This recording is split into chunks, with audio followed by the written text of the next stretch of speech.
Yo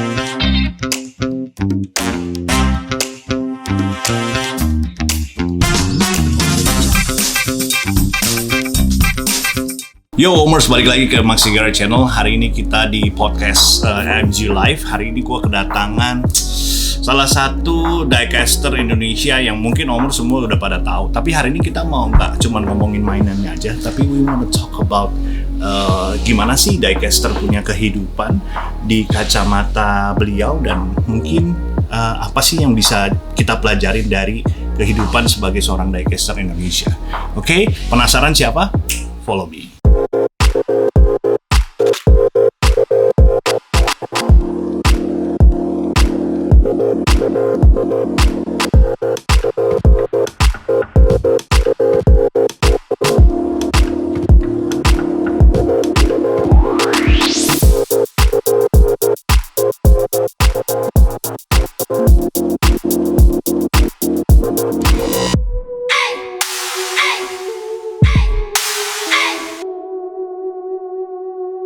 Oke, Tara.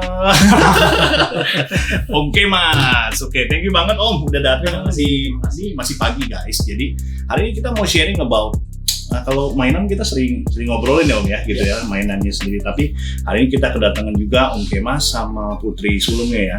Mungkin bisa perkenalkan diri dulu Om. Hai, saya Kemas. Di daerah belum kenal. Saya Kemas Julius. Mungkin selama ini memang lebih berkecimpung di dunia mainan sih. Memainan. Jadi bukan cuma diecast aja ya? Bukan hanya diecast, jadi hampir semua jenis mainan saya senangi. Hari ini juga saya ada anak saya, Syafika. Bisa diperkenalkan? Halo, nama saya Nyima Syafika. Panggilannya Syafika, ya. Oke, so it's kind of a little bit, tadi waktu kita belum mulai, Omers kita bingung juga ya, kayaknya Om Kemas sering banget ketemu, kira kita ngobrol dan kayak apa sih yang mau dibahas gitu ya. And then, aku mau tanya nih, mungkin dari Syafika dulu deh, karena Om Kemas sudah terlalu sering.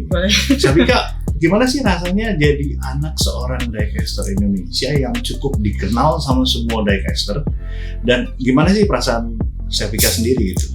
Kalau menurut aku pribadi ya, karena kan ayah udah lama banget ya buat mainan ini, karena di rumah itu ada khusus kamar yang buat khusus mainan. Iya. Dan itu nggak cuma satu kamar sekarang, jadi ada macam-macam. Jadi dari masih aku kecil gitu, jadi aku udah tahu, oh ayah ternyata emang suka mainan ya banyak dari dulu, misalkan kereta sebelum diecast, terus sampai ada kayak miniaturnya macam-macam. Terus kayak akhirnya ikutan seneng karena ayah akhirnya ngebawa aku buat ke komunitasnya juga. Jadi setiap ada acara aku ikut. Jadi aku juga jadi kenal sama teman-teman ayah, jadi ngerti mobil, merek mobil, mainan. Kita sendiri jatuh cinta juga sama mainan. Iya. Karena dipaksa. Anggapnya papa nggak di sini. Anggap ayah nggak di sini. Karena dipaksa apa karena memang seru juga nih main-mainan tuh, something yang ada value-nya bisa kita pelajarin atau kita bisa buat fun gitu.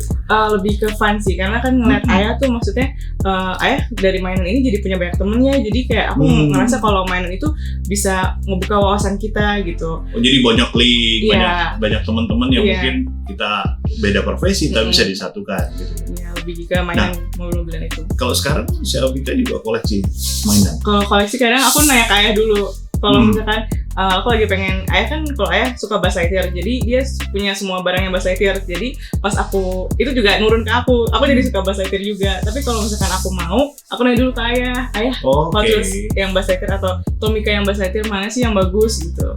Jadi ada banyak yang diwariskan juga ya?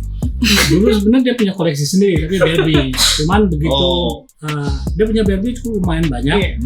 Tapi begitu ada adiknya, semuanya jadi amburadul semua. Oh, adiknya cowok ya? Cewek. Oh, adiknya cewek? Satu cewek. Ada cowok kan? Ada cowok. Jadi Om ada tiga.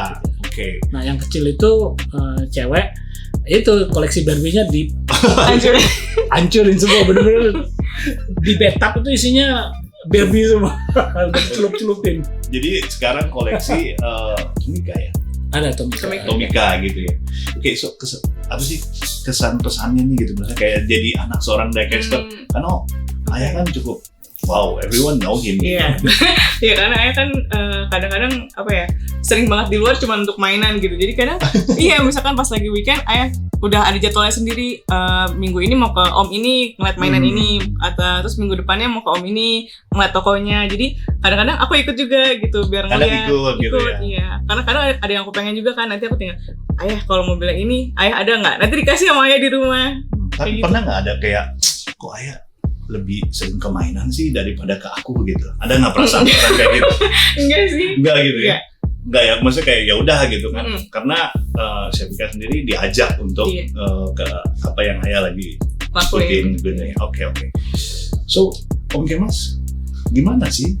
Kok bisa jadi diecaster bisa berapa tahun?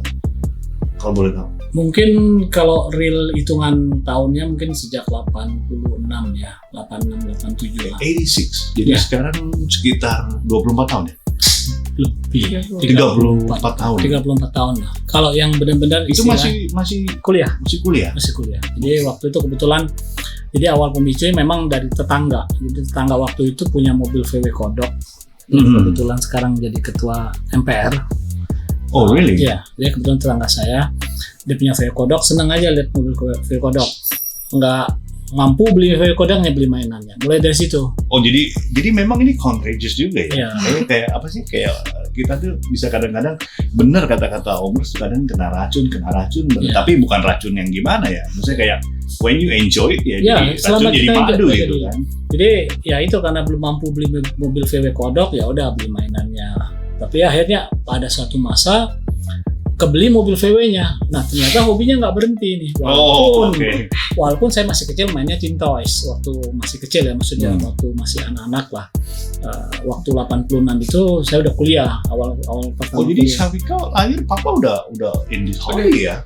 Ayah udah in this hobby ya? Oke. Wow. Gitu. Jadi 34 tahun guys. Gua baru 2012 baru berkecimpung gitu kan. Oke. Ini saya pribadi, I'm as a father also gitu kan. Kadang gue bagi waktu gitu ya buat ke keluarga gitu. Sometimes kan kita jualan, kita hobi juga, kita ketemu banyak komunitas gitu. Om gimana sih cara ngebagi waktunya? Ini mungkin bisa kasih tips ke teman-teman atau omers semua yang nonton. Gimana tuh? Ya. Ngebagi waktunya, maksudnya gimana? How you explain to your wife? Kita ngomong your mom first gitu kan. Itu kan pintu pertamanya nih kan. Karena saya juga bilang, lu yakin udah Senin sampai Jumat, Sabtu masih mau keluar lagi gitu kan? Om gimana sih caranya? Nah kebetulan memang kan saya weekdays-nya itu masih kerja. Oke. Jadi hobi ini kan sekedar buat kesenangan. Kemudian juga ternyata di balik kesenangan juga ternyata ada income juga, ada income tambahan lah sebagai kita transaksi, jual beli dan segala macamnya. Nah untuk masalah waktu ya kadang-kadang memang kita udah ada plot waktu yang biasanya saya menanyakan minggu Sabtu, karena seminggu sebelumnya kita udah planning ini mau kemana. Jadi tapi tetap izin ya? Tetap izin.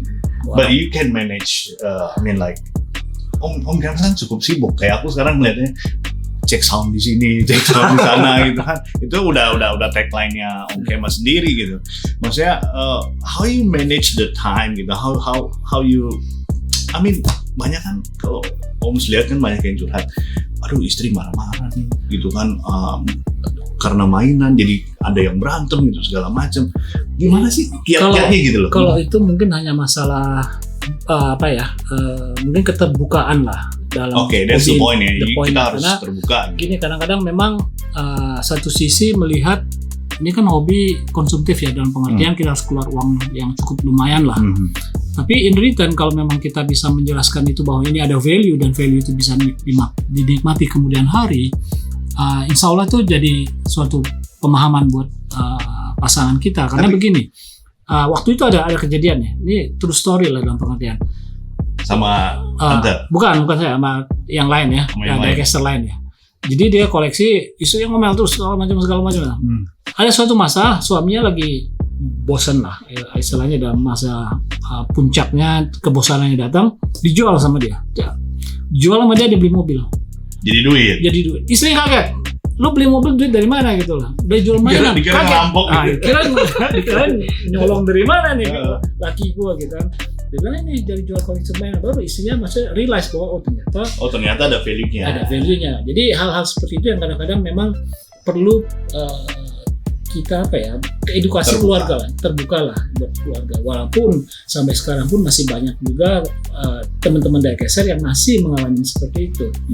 Karena buat rasa gitu kayak Om Kemas kan salah satu teladan lah, misalnya di diecast kita juga banyak belajar. Saya juga termasuk belajar as a seller, karena di komunitas itu kan perlu yang namanya etika gitu Om ya. Kayak Om sendiri kan udah nyemplung di komunitas cukup lama gitu.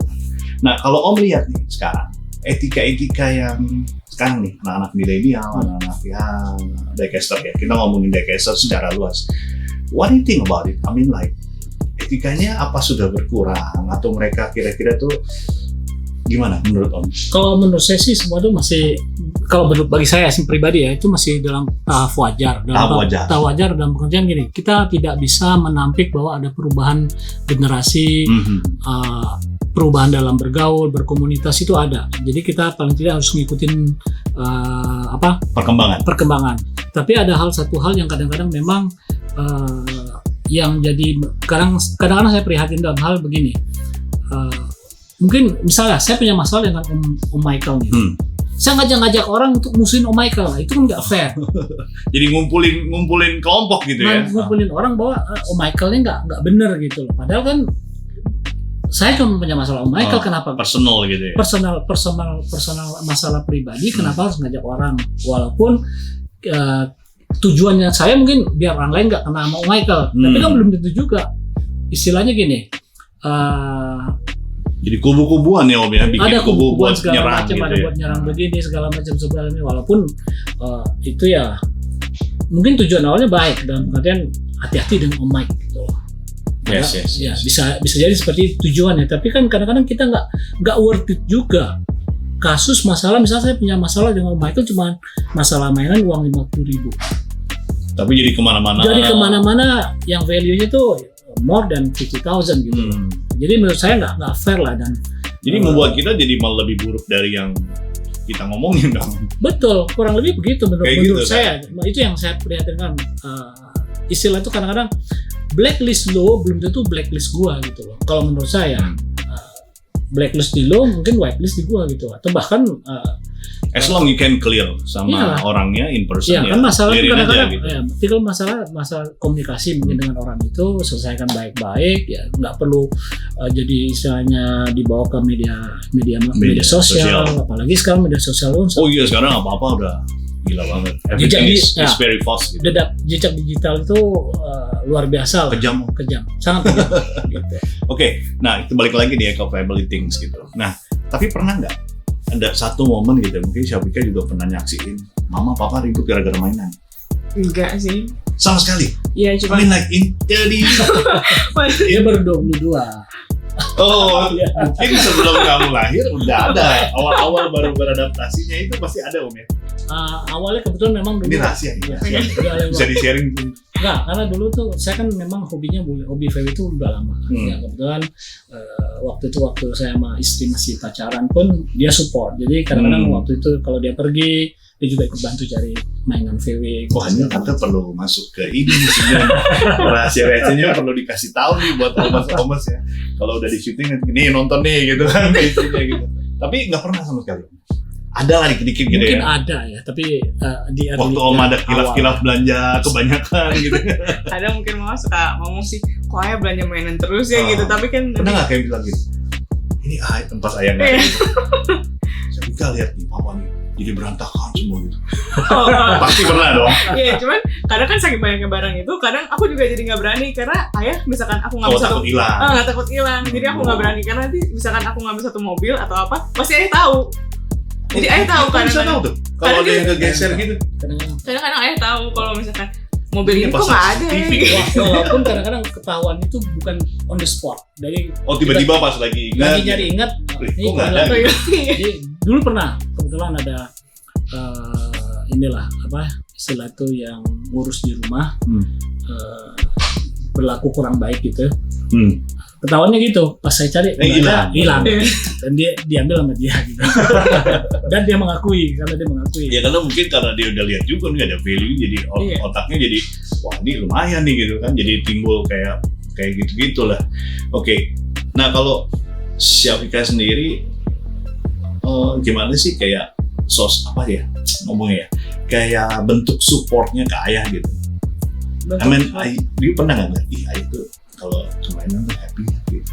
Iya, selalu ngeliatnya kayak gitu sih. Kayak gitu. Iya, karena kalau misalkan menurut aku kan ayah tuh kerja dari Senin sampai Jumat. Berarti kan waktunya tuh udah capek untuk kerja di situ. Jadi Sabtu Minggu kalau misalkan kadang dipakai untuk setengah hari buat mainan, it's okay menurutku. Jadi kayak ya udah gitu ya? itu waktunya ayah buat have fun gitu. Karena kan ayah juga kadang-kadang ngajak aku atau ngajak mama. Jadi kita semua jadi tahu untuk ayah tuh perginya buat mainan loh, buat komunitas, kadang yang bisa buat nyari uang juga kayak gitu. So jadi memang anak-anak udah ngerti Om ya? Iya, memang ngerti like the point of you collect, and then Om sendiri nggak pernah lewat dari batasan sebagai ya udah gitu misalnya. Dan juga memang mainan ini nggak ngeganggu keluarga ini gitu kan? Dari awal memang waktu mereka masih kecil, mereka pasti hobi mainan juga. Dikasih pemahaman bahwa nih mainan, oke, kalian main mau dirusakin segala macam, tapi tetap ada value buat yang akan datang. Nah, itu dijaga. Pernah rebutan space nggak dia? Ini ruangan ayah nih. Kan anak makin gede kan makin kayak mau personal space dong kayak kamu kan dulunya di rumah mungkin dulu sama adik gitu, tiba-tiba mau kamar sendiri nih, tapi kamarnya buat mainan. Pernah nggak ada kayak gitu? Enggak, kebetulan kan dari awal itu udah ada. Memang udah dipisah-pisah. Oke, that's nice gitu. Kita umur sendiri ya. Mungkin dari sisi podcast ini kita bisa melihat gitu, like dari mainan sendiri dengan Om Kemas memberikan knowledge dari dia kecil, dari anak-anak kecil, dari sebelum nikah juga untuk istri, keterbukaan itu penting banget. Jadi kalau hari ini mungkin ya kalau ada Om Nus yang nonton punya permasalahan kayak gimana sih caranya gue untuk bring my family to get the fun from the toys gitu, ya satu-satunya cara ya harus terbuka gitu. Dan kasih nonton kayak ini kesaksiannya Om Kemas gitu kan. Ya kan kalau cuma ngebacot doang kan nggak ada ini Om gitu kan. Ini kesaksian benar-benar yang ini mah udah nyata banget guys. Udah apa namanya? Verified. Centang biru ini udah 34 tahun gitu kan. Nah, kalau Om sendiri nih kiat-kiat buat daycaster yang nonton sendiri, gimana sih kita harus treat mainan itu sendiri? Ada orang yang sampai praise banget kan, sampai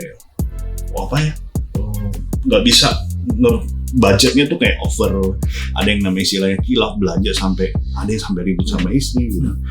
Ada nggak kira-kira masukan buat Om? Kalau yang saya alamin ya, jadi kita ngukur dulu lah kemampuan kita. Jadi so kita harus ngerti dulu kapasitas kita bagaimana. Kemudian kita beli mainan itu buat apa? Pertama kan memang kita buat kesenangan kita sendiri. Tapi kita juga berpikir ke depan dalam pengertian, oke, someday kita pasti mati. Oke. Nah, pas gua mati itu mainan kemana? Ya, kenapa tidak kita nikmati sekarang? Oke, kita beli mainan harga 50.000. Om Mike datang, Om gue bayarin cepet, gue udah untung 50.000, jual aja Om Mike 100.000, gue beli mainan lagi, gue menikmati lagi mainan yang lain gitu. Jadi kita rolling aja, walaupun ada beberapa item yang tetap saya keep. Contoh misalnya ada yang nggak bisa dilepas. Nggak bisa dilepas, hanya dalam pengertian kalau saya ingat itu dikasih orang. Oke. Jadi kalau barang itu dikasih orang, fix selama saya ingat, saya nggak bakal jual. Karena memang itu karena pemberian orang. Jadi tapi kalau value-nya di sana ya Om. Value-nya di sana karena ini something saya dikasih teman atau kasih siapa. Tapi kalau yang sesuatu mainan yang saya beli, selama the price is right, gue jual gitu. Pernah nggak ngerasain rugi? Selama ini enggak. So jadi walaupun harganya nanti turun, buat Om karena Om suka, Om collect, nggak ada ruginya. Nggak ada ruginya karena gini, kita kan hobi itu kita membeli kesenangan. Kalau menurut saya ya, kita beli kesenangan. Sama sepertinya saya senang naik motor, ngebut misalkan. Ngebut, beli motor mahal segala macam, bahan bakarnya habis, jadi sampah kan. Jadi kita kena kesenangan mainan, kita senang ngeliat semoto segala macam, lihat kiri belakang atas bawah segala macam. Kita menikmati kesenangannya. Tiba-tiba Om Mike datang nih, gue bayarin cepet nih, udah untung 50.000 misalnya. Sama aja kan kesenangan gue itu dibayar oleh Om Mike. Gue menikmati mainan gue. Ada poin tertentu, ada yang bayarin. Berarti kan selama yang menikmati mainan lu dibayarin sama Om Michael. udah free, dapat extra. free, Gitu. dapat ekstra itu saya bisa beli mainan yang lain. Jadi sama sepertinya, maaf buat yang teman-teman yang hobi burung misalkan. Saya senang burung, dalam pengertian saya senang melihat, nggak senang untuk mengkoleksi, karena dari kecil dulu saya senang burung betet tapi nggak pernah sukses untuk piara, selalu mati lah, entah makan kucing di segala macam. Nah itu kita beli burung betet waktu, karena memang sampai sekarang saya senang lihat burung betet gitu kan. Burung betet itu kita piara 6 bulan, harga kita beli harga tertentu, tiba-tiba mati, end of story kan. Kita nggak bisa bangkai, kita nggak bisa jual, bisa dikerasin. Tapi 6 bulannya itu yang menjadi value-nya ya. Betul. Jadi kita menikmati sesuatu hobi kita, tapi kita bisa dibayarin orang gitu loh. Oke. So that's the value yang value yang menurut saya harus kita lihat juga, bukan karena harganya dari bukan price tag aja gitu, ya. tapi kan karena value yang dari karena waktu juga kan value gitu. Betul. Kan. Your fun and everything that you get it from this object ya harus ada nilainya gitu kan. Terakhir nih, mungkin saya pikir ada nggak sih yang mau ngomongin ke papa gitu, kayak yang belum pernah ngomongin gitu. I mean like in this area ya, kita ngomongin kayak Pak, apa sih gitu, ada nggak kira-kira yang belum bisa ngomong di sini, ngomong aja. Nggak ada sih, karena maksudnya kita nggak pernah nge-keep things with. Okay, so you guys memang open up lah. Yes. Sekarang di mana? Sekolah? Udah lulus. Iya, di rumah. Pilot. Jadi mungkin sekarang dunia penerbangan lagi. Ini hobi anak terjadi ya. Alhamdulillah. Ya, maksudnya kayak gitu kan. Yeah, that's the things that we can learn from you guys gitu. Oke, nanti kalau ada kesempatan sama Tante. Siap. Kita dengar dari V-nya Tante, how to become a diecaster wife yang kalau lagi as you di Tomochi sendiri kan ya, udah cukup lama ya. Kesannya gimana untuk sekarang nih, untuk the future-nya? Kalau menurut saya ada dukanya nggak sih? Kalau menurut saya sih duka itu hampir nggak ada lah kalau menurut saya. Sama sekali ya? Sama sekali. Mungkin kesel gitu sama member atau kayak gregetan gitu. Gini, kalau saya nganggapnya begini, karena kan kita komunitas itu kan orang mencari perbedaan jadi satu. Ya, titik kenyamanannya. Nah, selama titik nyamanan itu sama, nggak ada masalah gitu loh. Kadang-kadang kan orang dia nggak nyaman di sini, udah dia keluar, dia bikin komunitas baru, fine aja dalam pengertian. Ya mungkin dia butuh waktu, butuh space yang dia bisa dia bisa explore, dia punya ini lebih baik gitu. Ya. Why don't kita support dia, nggak jadi musuh kita dong? Betul aja. Makanya saya prinsipnya semakin banyak komunitas, saya semakin happy, karena orang mencari, karena namanya hobi komunitas kita nggak bisa atur. Okay. Harapan Om sendiri buat Diecaster Indonesia nih ke depannya? Ke depannya ya guyup aja lah. Apa tuh guyup? Guyup tuh istilahnya kayak menyatu gitu. Berkeluarga Emang sampai hari ini belum berkeluarga? Bukan. Ada juga kan kadang-kadang masing-masing berkelompok gitu. Apa berkelompok kalau tapi kan kita tetap istilahnya ngumpul, main bareng. Oke, memang kan kadang-kadang ada komunitas yang masing-masing ada kayak lebih spesifik. Betul, lebih eksklusif lah. Ya lebih eksklusif. Tapi at the end of the day ya we are Diecaster. Betul. Bener ya. Jadi hobi kita sama lah. Hobi kita sama. Kita membedakan kan hanya paling fokusnya aja sama harganya kali. Oke, thank you guys for watching. Kita udah kedatangan, it's my honor, and thank you juga Syafika udah sharing gitu ya. Nanti kalau nggak ada ayah kita ngomongin, nggak bisa ngomongin. tapi hari ini saya belajar. I mean like dari mainan ke keluarga itu musinya nothing really yang major ya. Betul. Ya adalah mungkin ya cekcok dikit cuman karena perkara yang mungkin salah pengertian. Tapi kalau lihat dari kehidupannya Diecaster Life dari Om Kemas punya cerita gitu, dari sebelum nikah sampai anaknya udah jadi pilot, everything is smooth gitu. Walaupun ya banyak banget ya gitu ya. Tapi Om Bansi mau ada koleksi lagi yang baru-baru mainan. Tetap beli ya? Tetap beli. Jadi tapi begitu konsep saya kan tetap ada yang dibeli pasti ada yang keluar. Jadi keluar masuknya kita menikmati itu kan. Itu yang saya bilang itu yang dibayar orang gitu. Saya pikir it's gonna be ini juga nanti kolektor juga at the end. Ya kemungkinan iya juga sih. Nggak tahu. Tugas dia ngeracunin pilot-pilot ya. Alright guys, thank you for watching. Biasanya kita tutup pakai salam gas. 1, 2, 3. Salam gas. Peace.